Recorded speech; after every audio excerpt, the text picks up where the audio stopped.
The silence of the estate was a shroud, thick and ancient, muffling the world beyond its crumbling stone walls. I had driven for hours, the asphalt ribbons narrowing to gravel tracks, then finally to a barely discernible path choked with tenacious brambles and the skeletal fingers of forgotten trees. Now, standing before the colossal, decaying edifice that was my inheritance, a peculiar ache settled in my chest, a blend of exhaustion, professional intrigue, and a subtle, unnameable dread.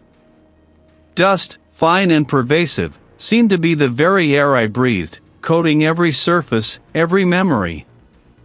As a cartographer, I found beauty in precision, in the clean lines of a surveyed land, the ordered chaos of a city grid. This place, however, was a sprawling, organic mess, its history etched in the chipped paint and the groaning timbers. It was an anti-map, a wilderness of forgotten corners and unseen depths. My initial exploration was a tentative dance through the labyrinthine corridors. Each step stirred ghosts of dust motes, dancing in the sparse light that pierced the grimy panes.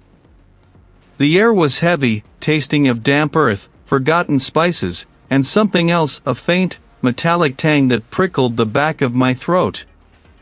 The estate, I knew from the scant legal documents, bordered the sea. Guided by the distant, rhythmic sigh of waves, I navigated the overgrown path until the dense canopy of trees gave way to the vast, open expanse. I found myself on the ocean shore at night with stationary waves. The moon, a sliver of polished bone, cast a spectral sheen upon the water, rendering the normally tumultuous surf into something unnervingly still. The waves, instead of breaking and receding with their usual dynamic rhythm, seemed frozen mid-crest, like colossal glass sculptures caught in an eternal pause. No crash, no ebb and flow, just this profound, unnatural stillness. The air, usually sharp with brine, hung heavy and silent, devoid of the usual coastal symphony of gulls and wind. It felt as if the very breath of the ocean had been held, suspended, waiting. I stood there, a solitary figure dwarfed by the immense, silent tableau, a tremor of unease tracing a path down my spine. This was not the natural order of things. My cartographer's mind, accustomed to the predictable patterns of the world, registered this anomaly with a prickle of alarm. It was beautiful, yes, in a stark, terrifying way, but it was profoundly wrong. Returning to the house, the unnatural quiet of the shore still clinging to my senses, I felt a renewed determination. There had to be an order beneath this chaos, a logic to its decay. It was less shrouded than the other furniture, suggesting a more recent, albeit still distant, use. Its surface, though layered with dust, hinted at polished mahogany beneath. My fingers, sensitive from years of tracing contours and elevations, brushed against a small, ornate keyhole hidden beneath a decorative brass plate. A faint click, and a shallow drawer slid open, resisting only slightly with a dry, rasping sound. Inside, nestled amongst brittle, yellowed parchments and a few rusted quills, lay a rolled-up scroll. I handled it with the reverence due to any artifact of significant age. The vellum, though aged to a deep, creamy ochre, still possessed a surprising resilience. Its edges were not frayed but seemed to have been cut with deliberate precision. As I unfurled it on the desk, brushing away a fine layer of dust that seemed to cling to its surface like microscopic spores, my breath caught in my throat. It was a map, unmistakably so, yet unlike any I had ever encountered. The ink, a rich, faded sepia, depicted the estate and its immediate surroundings with an astonishing level of detail. Every gnarled oak, every meandering stream, every outbuilding, even the faint impressions of long-vanished garden paths, were rendered with a cartographer's obsessive care. The scale was meticulous, the topography precise, a masterwork of historical surveying. But then, my gaze sharpened, drawn to the anomalies. The map was incomplete, not torn or damaged, but simply stopped. The southern quarter of the property abruptly ceased to be depicted, as if the original cartographer had laid down their pen mid-stroke, abandoning their work without explanation. And within the charted areas, scattered amongst the familiar features, were symbols I did not recognize. They were intricate, almost organic in their design, resembling stylized roots or perhaps ancient, forgotten script. Some were small, barely noticeable, marking specific trees or unusual rock formations. Others were larger, encompassing entire sections of land, their patterns radiating outwards like ripples from an unseen source. One particularly unsettling symbol, a series of concentric circles intersected by jagged lines, marked the approximate location of the house itself. Its lines seemed to pulse with a subtle, unsettling energy, even on the inert vellum. My professional curiosity, usually a calm, analytical force, now thrummed with an almost frantic energy. This was not merely an old map, it was an enigma, a puzzle woven from history and forgotten knowledge.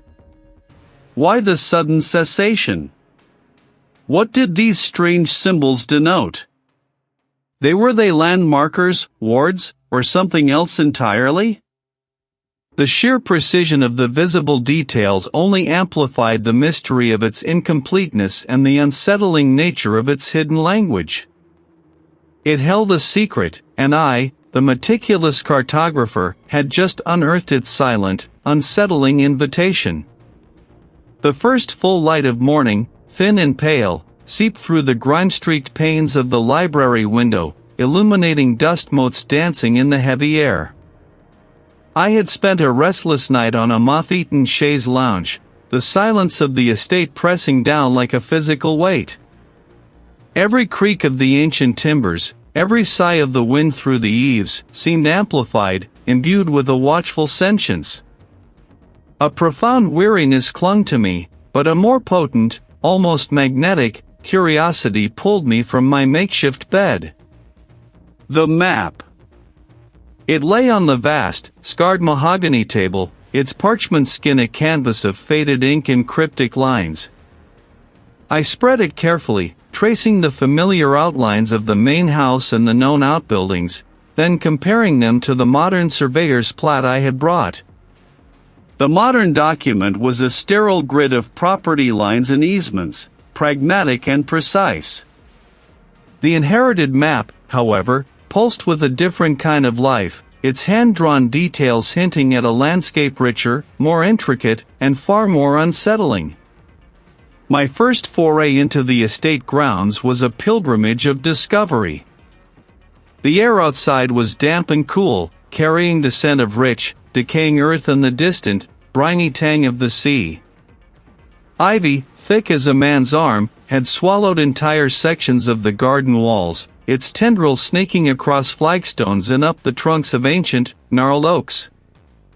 I followed a barely visible path, the crunch of dead leaves beneath my boots the only sound, until I reached what the modern plat marked as a simple wooded area. Here, the discrepancies began to bloom like poisonous fungi. The modern plat showed nothing but trees. Pushing deeper, through a curtain of thorny bushes, I stumbled upon them, the skeletal remains of structures, not quite ruins, but something far more deliberate and strange. Stone foundations, meticulously laid, formed segments of vast, concentric rings. They were almost entirely consumed by the forest, yet their geometric precision was undeniable, an echo of the map's cryptic design. These were not garden follies or forgotten sheds. Their scale suggested something grander, and their absence from any contemporary record felt like a deliberate erasure. A chill, sudden and sharp, pierced the morning air, despite the sun striving to break through the canopy. It was localized, a pocket of frigid stillness that wrapped around me, clinging to my skin before dissipating as quickly as it had arrived. Even in the relatively bright morning, beneath the ancient boughs, the gloom seemed to pool and cling, absorbing light rather than merely blocking it. There were places where the forest floor remained cloaked in an inky blackness that felt impossibly deep, like holes punched into the very fabric of reality. Further on, where the land sloped gently towards the distant roar of the ocean, I found the stone markers. They were rough-hewn, granite monoliths, no taller than my waist, arranged in an irregular, almost haphazard pattern. The map showed a similar arrangement, but with faint, almost imperceptible lines connecting them, forming a complex, angular geometry that ignored the natural contours of the land. These were not boundary stones. They were too numerous, too scattered, and their placement seemed to defy any logical purpose. One marker, particularly weathered, bore a deeply incised symbol, a twisted knot, resembling a serpent devouring its own tail, yet somehow more jagged, more aggressive. The day wore on, each discovery deepening the disquiet. The estate was a palimpsest, the modern world thinly overlaid upon something ancient and stubborn. The air itself seemed to thicken and thin in places, carrying the faint, unsettling scent of something metallic and damp, like old blood mixed with salt. And the sounds, oh, the sounds. Not words, but a breathy, sibilant current that seemed to flow through the wind, not with it. It was too soft to discern, too fleeting to pin down, yet it prickled the hairs on my neck, a suggestion of unseen presences. As dusk began to paint the sky in bruised purples and grays, a strange compulsion drew me towards the ocean. The path, overgrown and treacherous, eventually gave way to a stretch of coarse sand and pebbles. The air grew heavy, thick with the scent of salt and decay. And there it was. It was not a trick of the fading light, nor an illusion born of my mounting exhaustion. They stood. A colossal, frozen undulation of water, arrested mid-crest, their foam-flecked peaks suspended in an impossible stasis. The roar I had heard from the estate was now a deafening, silent pressure, the sound trapped within the unmoving water. The surface was not smooth, but a churning, contorted sculpture of liquid, each droplet, each ripple, held perfectly still. It was a monstrous, beautiful impossibility, a violation of natural law that stole the breath from my lungs. It pulsed with an unseen energy, a deep, resonant hum that I felt more than heard, vibrating through the very ground beneath my feet. This was not the sea I knew, a restless, ever-changing entity. My cartographer's mind, accustomed to order and measurable reality, recoiled, then fractured. The estate was not merely old, it was alive with an anomaly that defied all understanding. And I, Reed, had just stepped into its embrace. Pushing deeper, through a thicket of gnarled oaks, their branches like skeletal fingers clawing at the bruised twilight sky, I found the first anomaly. My inherited map, brittle with age and smelling faintly of dried ink and forgotten dust, hinted at a circular clearing here, a deliberate absence amidst the wild growth. The modern plat showed only an unbroken canopy. Yet, beneath my boot, the earth felt different, too flat, too uniform, as if some ancient hand had smoothed it, then allowed the forest to reclaim its dominion, but not its memory. A chill, not of the evening air, pricked my skin. I dismissed it as the exertion, the lingering damp of the woods. My cartographer's mind sought logical fault lines, not spectral ones. Back within the estate's echoing halls, the meticulous order of my work was a balm, a shield against the creeping irrationality. I spent hours at my drafting table, the lamplight casting long, dancing shadows, meticulously comparing the maps, cross-referencing my own field notes. But the house itself began to breathe around me, a presence more than just settling timbers and groaning pipes. It started subtly, like motes of dust in peripheral vision. My eyes, strained from intricate detail work, I told myself. A trick of the light, the flickering flame of the hearth. At first, they were indistinguishable.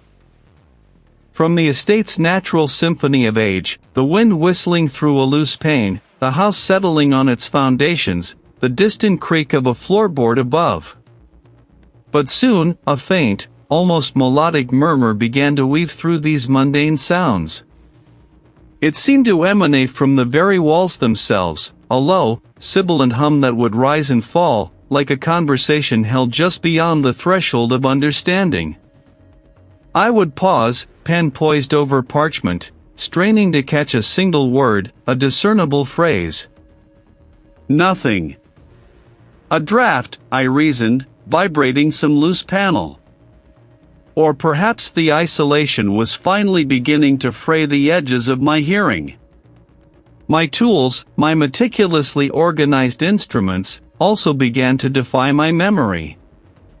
A stack of notes, ordered by date, would be subtly reshuffled, a single page turned face down. Small things, easily dismissed as my own absent-mindedness, the fatigue of long hours. But I prided myself on my precision, my unwavering attention to detail. These were not mistakes I made. These were small, deliberate alterations, a silent reordering of my world. Sleep, once a deep, restorative plunge, transformed into a gauntlet of vivid, unsettling nightmares. They were not abstract fears but specific, visceral experiences. I saw myself, always from a disembodied vantage, walking through the very woods I had explored, but the trees were ancient, monstrous, their roots writhing like petrified serpents. The air would thicken, tasting of damp earth and something acrid, metallic. One restless dawn, after a particularly harrowing dream of being buried alive beneath the estate's foundations, I stumbled to my drafting table, seeking solace in the tangible lines of my maps. My eyes fell upon the inherited parchment, the one I had been trying to complete. And where before the concentric circles had been merely lines, now, within their intricate geometry, tiny, almost microscopic details had emerged. Minuscule figures, indistinct and elongated, appeared to be crawling, or perhaps being drawn, towards the central point. The lines themselves seemed to throb with a faint, internal pulse. I ran a trembling finger over the surface. The ink felt warmer in those areas, almost alive. This was no trick of the light, no figment of my sleep-deprived imagination. The map was changing. It was revealing itself. A desperate need to clear my head, to escape the suffocating presence of the estate, seized me. I walked. I walked until the trees thinned and the air grew sharp with brine.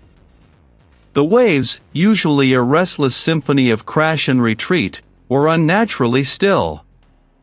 No roar, no hiss, only a profound, unsettling quiet that swallowed the world.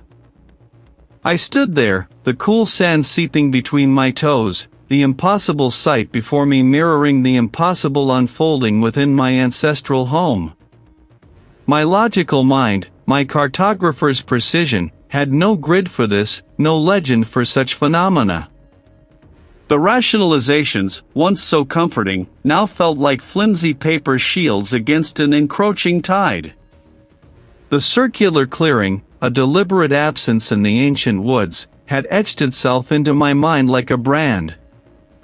It wasn't just an empty space, it was a void, a hungry eye staring up at the bruised twilight. The map, my inherited burden, had whispered of it, a cryptic symbol marking its heart. That night, sleep had been a shallow, fractured thing, haunted by the rustle of unseen leaves and the imagined scent of damp earth. My determination, usually a quiet current, now surged through me, a relentless tide. The estate, once a puzzle to be solved, had transformed into a labyrinth, each corridor and dusty room a potential key. I needed answers, not just for the sake of cartographic accuracy, but for a gnawing unease that had settled deep within my bones. The estate's library, a forgotten cavern of decaying knowledge, became my sanctuary and my torment. Dust motes danced in the anemic light filtering through grimy windows, illuminating shelves heavy with generations of forgotten lives. I began with the oldest volumes, their leather bindings. Cracked and their pages brittle, searching for any mention of the land, its history, its peculiar quirks. My fingers, stained with the grime of ages, traced faded script, seeking a pattern, a thread to pull. It started with a ledger, its cover embossed with a faded family crest. Tucked between financial records, I found an entry, dated 1837, detailing the sudden disappearance of a field hand near the old well. My map had a tiny, almost imperceptible cross marking a similar location. Then came the journals. Not the formal, leather-bound kind, but small, personal notebooks, hidden behind a loose panel in the study's wainscoting. Their pages, yellowed and foxed, held the frantic scrawl of various ancestors. The earliest, penned by a distant great-uncle, spoke of a growing melancholy, a sense of being watched by the very stones of the house. He described vivid, recurring nightmares of a great hunger beneath the soil, and a compulsion to walk the boundary, to mark what is mine. He mentioned specific landmarks, a stand of ancient pines, a particular rise in the land, all of which corresponded to my map's more peculiar, unlabeled features. I found cryptic letters, too, tucked into the spines of forgotten books. Correspondence between family members, generations apart, shared a common thread, concern over the affliction that seemed to plague those who lived too long on the estate. One letter, from a concerned cousin to my great-grandfather, warned against disturbing the ancient sleep, and spoke of the sacrifices made to keep the land quiet. The sacrifices were never explicitly named, but the implication hung heavy in the air, a noxious vapor. The small, unassuming building in the nearby village held dusty ledgers and brittle newspaper clippings. Here, I found mentions of unexplained disappearances, not just of estate workers, but of local residents who had ventured onto the property. One particularly unsettling article from 1898 detailed the vanishing of an entire family who had leased a small cottage on the estate grounds. Madness. Disappearances.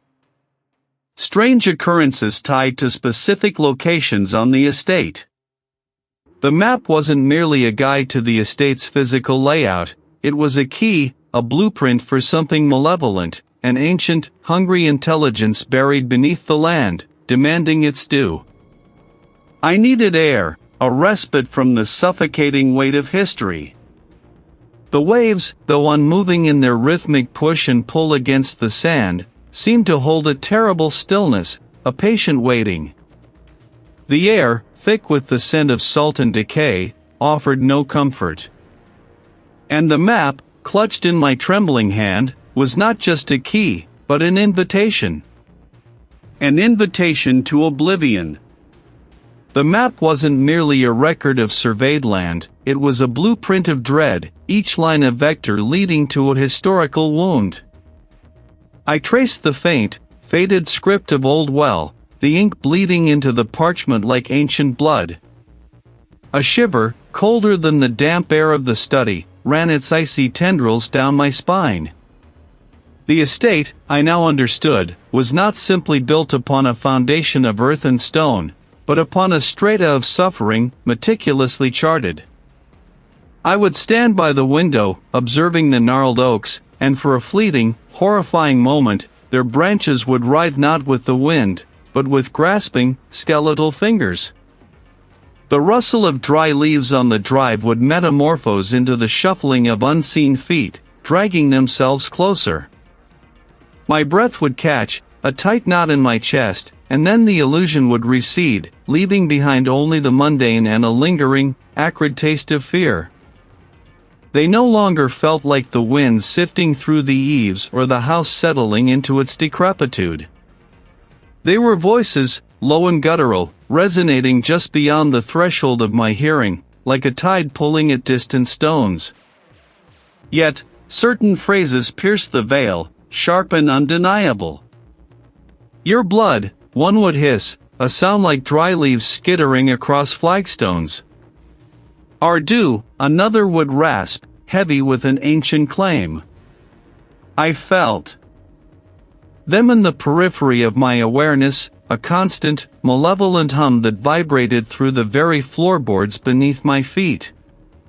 My grip on sanity, once so firm, began to loosen, fraying at the edges like old linen. The lines of the estate, once so orderly, now seemed to undulate, to breathe with a sinister life. The physical manifestations began subtly, almost deniably. A book, left open on the desk, would be found closed, its pages ruffled. A chair, pushed neatly beneath the table, would be skewed, as if someone had abruptly risen from it. But then, the keys to the cellar, which I had placed carefully on the mantelpiece, vanished, only to reappear hours later, clattering onto the bare floor of the kitchen as if dropped from a great height. My heart hammered, a frantic drum against my ribs. Later, while I was attempting to restore a forgotten corner of the library, a heavy tome on local folklore slid from a high shelf, narrowly missing my head. It landed with a dull thud, its pages splayed, revealing an illustration of a crude, unsettling effigy. I was not alone. The realization settled in my gut, a leaden weight. Desperate, I reached for the telephone. My hand, slick with sweat, fumbled with the receiver. I needed to speak to someone, anyone, who might lend a rational ear to my increasingly irrational fears. I tried a colleague, an expert in historical cartography, hoping his practical mind might offer an anchor. The line crackled with an unnatural static, a sound like chitinous insects scuttling across a dry surface. When his voice finally broke through, it was tinny and distant, laced with an unmistakable weariness. "Feeling all right?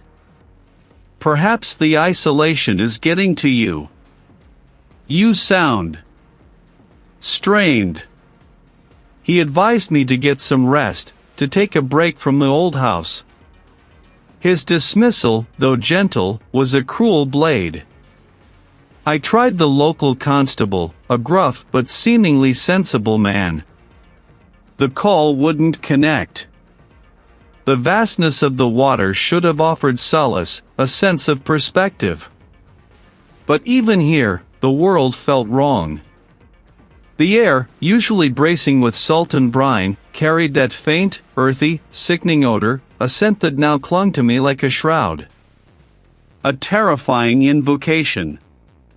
The estate was not merely haunted, it was a living, breathing maw, and I was, irrevocably, caught in its throat.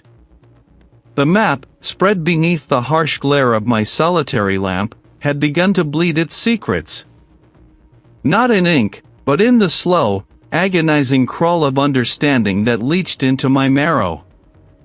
The faint, faded script of Old Well was merely an entry point, a finger pointing into a labyrinth of lines and symbols I had initially dismissed as archaic cartographic shorthand. Now, each convolution seemed to thrum with a suppressed energy, a resonance that echoed the damp chill in the very stones of the estate. I found it first in the marginalia, a series of minute, almost invisible notations that ran alongside the decorative border. They were not geographic markers, but glyphs, intricately woven and repeating, like a forgotten language whispering from the parchment. My fingers, stained with the dust of centuries, traced their delicate curves. I had seen similar patterns etched into the lintels of the estate's oldest cellar, dismissed them then as mere familial crests or obscure architectural flourishes. For days, I immersed myself in the meticulous work, comparing the map's strange symbols to the cryptic carvings scattered throughout the decaying manor. The more I cross-referenced, the more a terrifying consistency emerged. The symbols weren't decorative, they were a complex, interlocking script. And the map, I slowly realized, wasn't a record of the estate's physical boundaries, but a diagram of its metaphysical ones. The old well wasn't just a water source, it was a nexus, a focal point in a vast, intricate network of lines that extended far beyond the property's visible limits. These lines, almost invisible unless caught in a certain light, weren't rivers or roads. They were a lattice, a cage. The realization hit me with the force of a physical blow, stealing the air from my lungs. The estate wasn't just built on the land, it was built into a prison. Beneath the meticulously drawn contours of hills and groves, beneath the faded ink depicting ancient oaks and forgotten paths, lay a second map.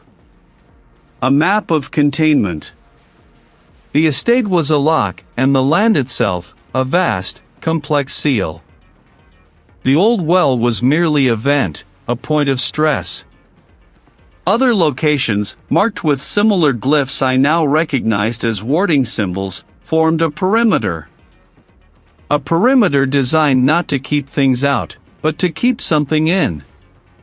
An ancient, malevolent force. A buried horror that had been sleeping, perhaps for millennia, beneath the very ground I now walked. It was the slow, agonizing unraveling of the seal.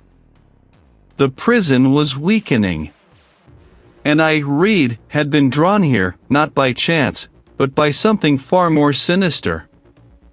The map, I saw now, bore a small, almost imperceptible family crest in its corner, a duplicate of the one carved above the manor's main entrance. My lineage. My ancestors. They weren't just the proprietors of this land, they were its keepers. Or perhaps, its jailers. The map wasn't just incomplete, it was damaged.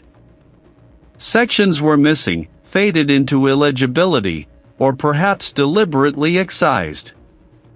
I meant to complete it, to reinforce the failing wards, to hold back the tide of whatever ancient horror stirred beneath the earth?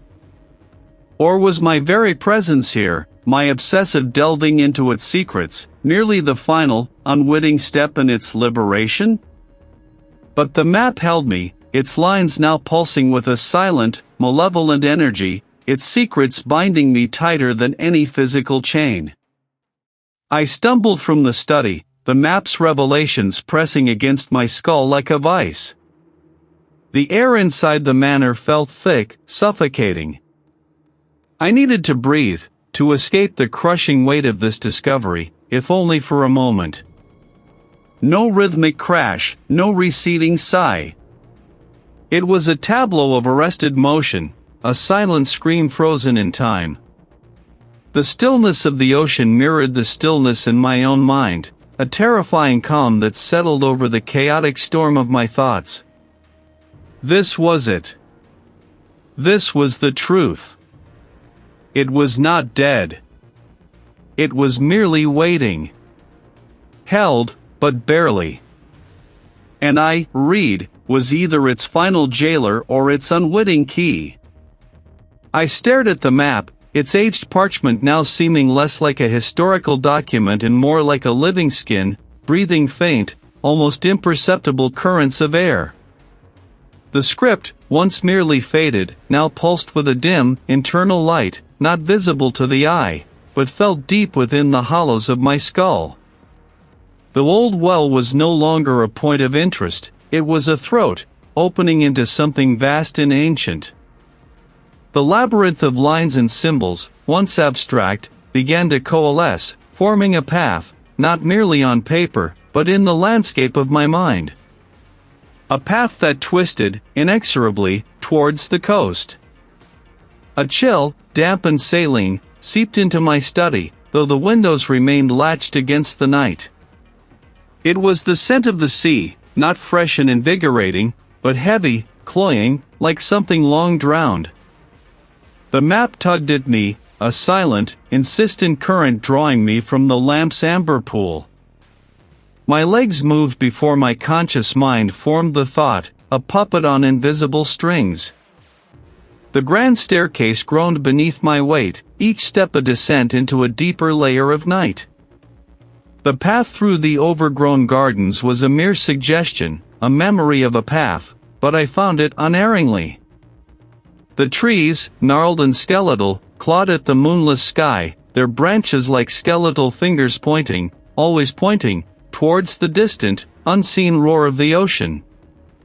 My breath plumed in the cold air, each exhalation a cloud of dread. It wanted me at the water's edge. It needed me. The waves, usually a tumultuous symphony, were utterly still, frozen in their approach, like monstrous, glassing teeth. It was not a form, not a shape I could delineate. It was a pressure, immense and suffocating, pushing down from the vastness of the sky and rising from the depths of the static sea. It was a voice without sound, a symphony of discordant thoughts that invaded my skull, seeking purchase, trying to unravel the threads of my sanity. Mine. Yours. Mine. The words were not words, but concepts, imbued with a terrible, possessive hunger. It showed me visions, flashes of history, the suffering of my ancestors, the land's ancient wounds, the slow, deliberate work of generations to bury it. It was attempting to wear me, to inhabit my frame, to rise again through me. It wasn't about destroying the entity, it was about resealing it, forcing it back into its slumber. It demanded a sacrifice, not of blood, not of another, but of a fundamental part of myself, a fragment of my very soul, willingly offered to anchor the seal. And the iron of the earth, eternally placed, I understood now. The strange, heavy iron key I had found in the estate's hidden crypt, the one that fit no lock, was not for opening, but for closing. The entity recoiled slightly at the surge of this knowledge within me, its pressure momentarily lessening, a hiss of frustrated hunger. I could feel its rage, its ancient, thwarted will. The stakes clarified with a brutal, crystalline precision. This was not merely about my sanity, or even my life. This entity, if fully unleashed, would not merely consume the estate, but would leach the very vitality from the land, turning fertile soil to barren dust, stilling all life, as it had stilled these waves. My lineage had birthed this problem, and now, I, the last of my line, was called to bear the burden of its containment. The weight of generations, of the very earth beneath my feet, pressed down upon me. But the alternative. The alternative was an emptiness that stretched beyond the horizon, beyond the stars. I had to choose. I had to act. I would not be its vessel. I would be its jailer. The parchment, a living skin, exhaled a chill breath that seemed to sink into my very bones. The faint, internal light I perceived within its faded script was not of this world, nor of any lamp I possessed. The map pulsed, a slow, deliberate beat, a heart no longer human, but something ancient and ravenous. The ritual. The desperate, terrible ritual. My hands trembled, not with fear, but with a horrifying certainty. The map, now fully revealed in its malevolent intent, was both guide and executioner. It pointed to a place I had always avoided, a place where the land met the sea in a grim, unyielding embrace. I moved through the house like a ghost, each floorboard groaning beneath my weight as if in protest. The air grew heavy, thick with the scent of damp earth and something acrid, like burnt sugar mixed with old blood. It was not a key for a lock, but for a door that existed beyond mere mechanics. A thin, skeletal moon hung high, casting a sickly sheen over the overgrown grounds. The path to the shore was treacherous, choked with gnarled roots and slick stones. I stumbled, my boots sinking into mud that seemed to grasp at my ankles, reluctant to release me. The wind, when it came, was not a natural current, but a sigh, a lament that carried my name on its breath, distorted and drawn out. Then, I saw it. It was not merely calm, but frozen. Each wave, a towering, glassy emerald, held its crest suspended, a silent, unmoving monument to a force denied.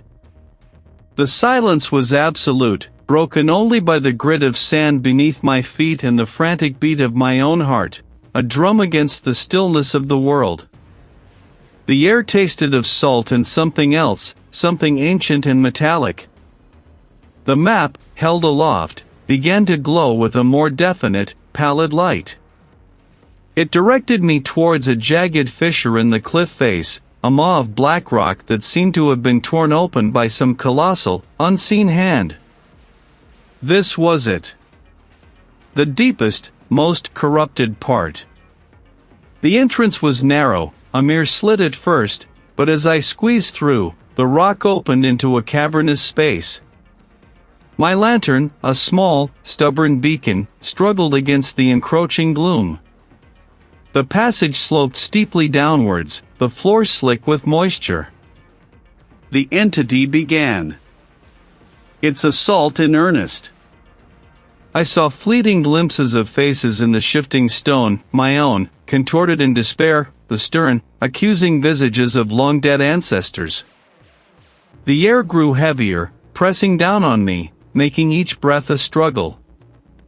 I braced myself, my muscles screaming, and pushed forward.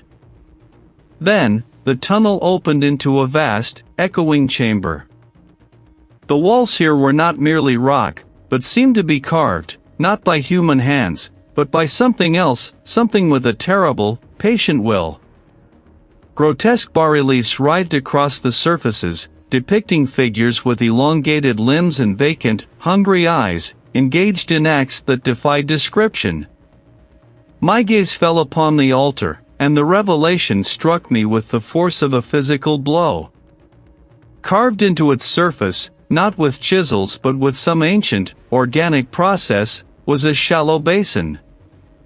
And within that basin, nestled amongst a scattering of desiccated, unidentifiable fragments, was a single, perfect, unblemished human heart, still impossibly red, still glistening as if freshly torn. This was the sacrifice. Not merely a sacrifice, but the sacrifice. This was what the entity demanded. This was the means. It was a cold luminescence, a silent call that resonated in the hollows of my skull, not with invitation, but with demand. My breath hitched in my throat, a ragged sound.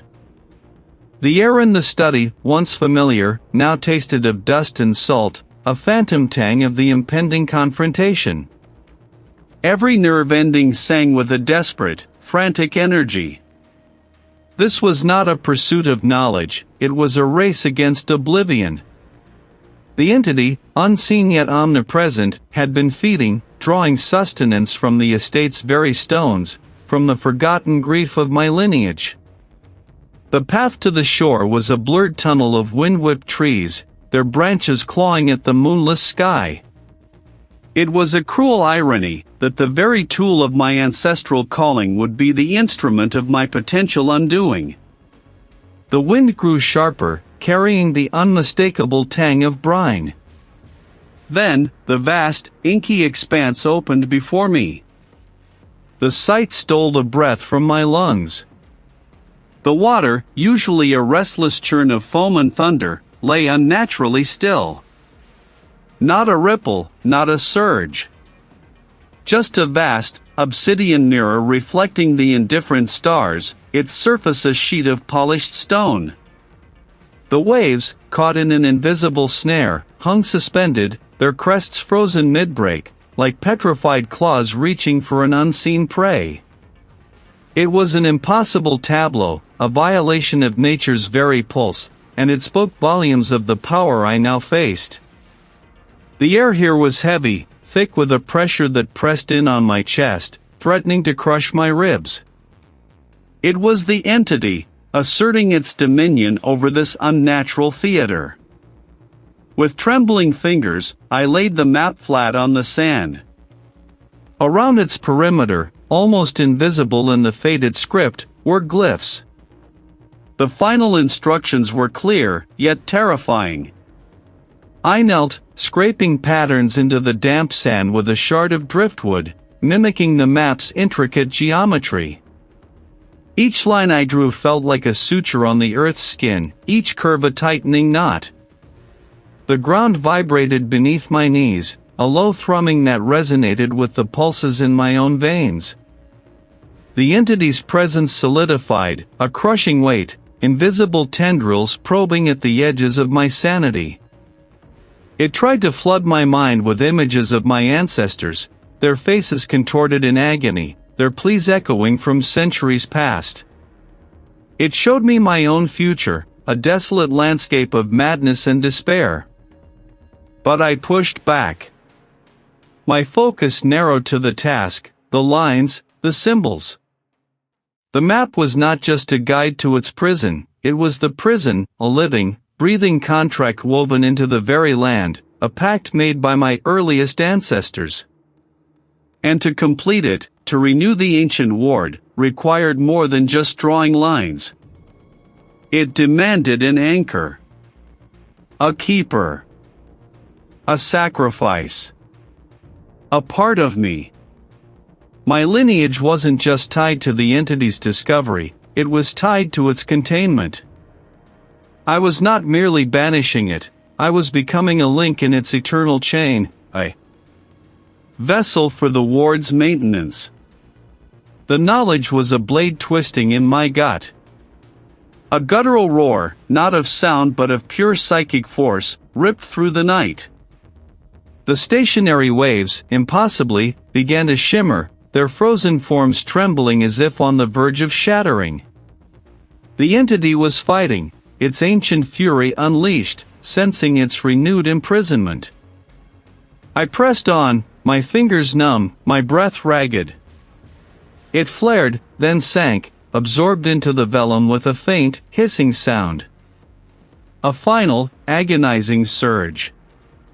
The ground convulsed.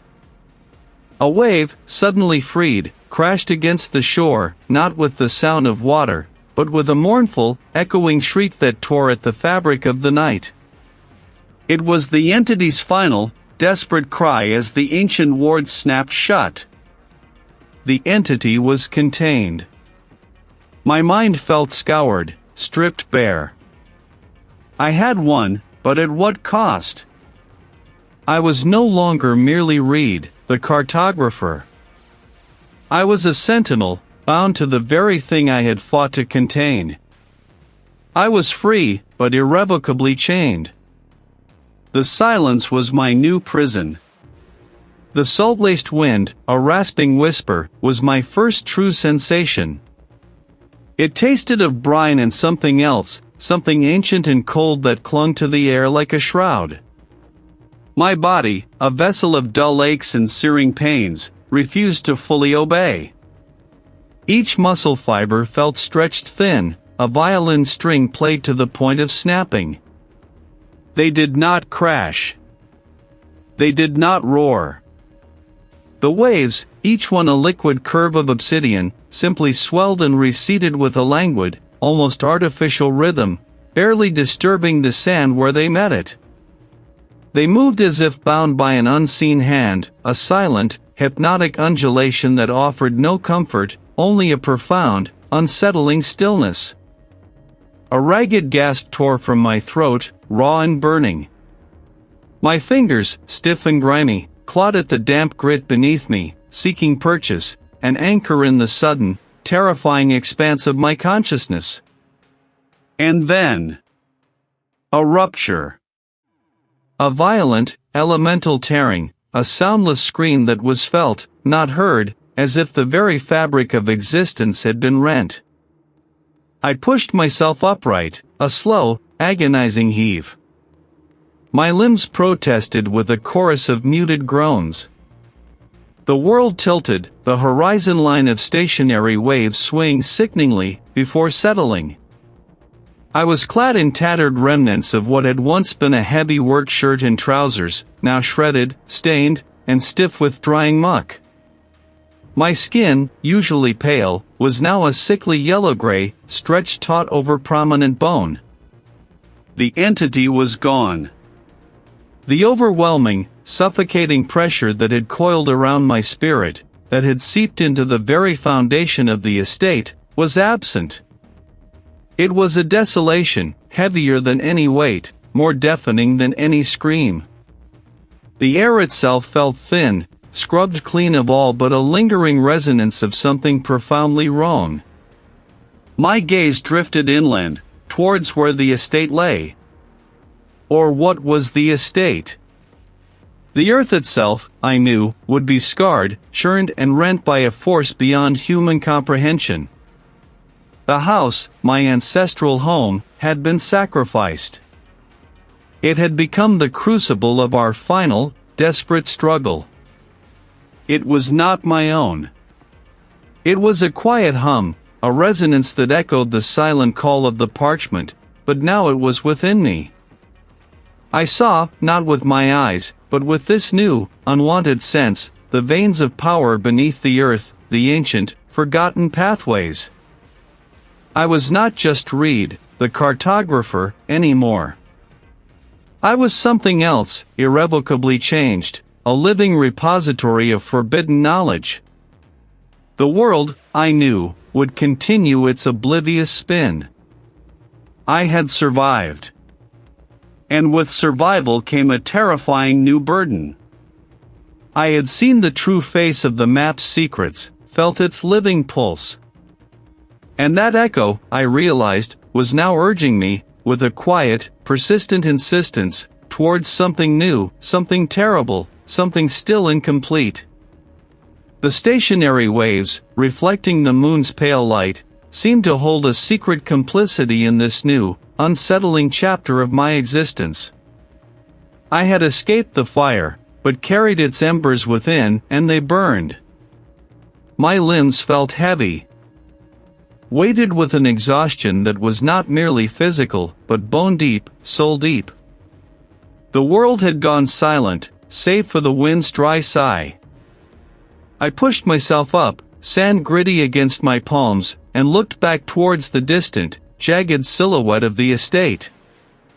It loomed, a broken tooth against the horizon, no longer a beacon of mystery but a monument to a terrible understanding. A clean, surgical absence, more terrifying than any vivid nightmare. My feet moved without conscious direction, drawn by an invisible thread back to the structure that had consumed me. Each step was an effort against an unseen current, as if the very air resisted my return to the mundane. The estate gates, when I finally reached them, stood ajar, groaning on rusted hinges. Inside, the air was still, heavy with the scent of dust and decay, but also something else, a faint, metallic tang, like old blood, clinging to the tapestries and the very stone. Days bled into weeks. My ancestral home remained untouched, a silent sentinel I could not bring myself to approach. I tried to resume my work, the meticulous mapping of historical routes and forgotten boundaries. The parchment felt alien beneath my fingertips, the ink a dull, lifeless stain. My hand, once so steady, now trembled with an insistent, internal hum. The lines I drew were imprecise, wavering, as if reflecting an unseen tremor in the earth itself. The old maps, once my passion, now seemed flat, two-dimensional, lacking the terrifying, visceral depth I had come to understand. Sleep offered no respite. Dreams were not of the entity, not of its ancient hunger, but of the shore, always the shore. I would wake with the taste of salt on my tongue, my throat raw, my heart a frantic drum against my ribs. But the fear was different now. My senses, once so attuned to the subtle shifts of the natural world, were now warped. The world had become a vast, intricate diagram, its true contours revealed to me in a way I could not unsee. The greatest change, however, was not in what I saw or heard, but in what I felt, or rather, what I didn't feel. A profound emptiness had taken root where my fear once blossomed. It was replaced by a strange, almost serene detachment. In its place, a quiet purpose had begun to coalesce. I no longer feared the entity, for I understood it. And in understanding, I felt a peculiar kinship. But the consequences of that night were undeniable. My hands, once purely instruments of precision, now felt different. I found myself drawn back to the estate, not with trepidation, but with a sense of inevitability. The true reveal was not a discovery of what the entity was, but of what I had become. The price of its containment, of its temporary quiescence, had been a part of my own essence. I had not merely survived, I had been transformed. The entity had not been banished, but absorbed, its lingering influence a subtle, constant pressure on my thoughts, a quiet directive in the recesses of my mind. I was no longer Reed, the meticulous cartographer, driven by curiosity. I was Reed, the keeper. The guardian. The boundary between myself and the ancient thing beneath the land had blurred, perhaps even dissolved. My life now was not about mapping the past, but about tending to the present, to the fragile equilibrium I had forged. I would ensure the old lines remained undisturbed, the earth unbreached. The horror was contained, yes, but it was not outside of me. The estate was no longer just an inheritance, it was an extension of my altered self, and I, its silent, unwilling custodian, forever bound to the secrets buried deep beneath the land, and now, beneath my own skin.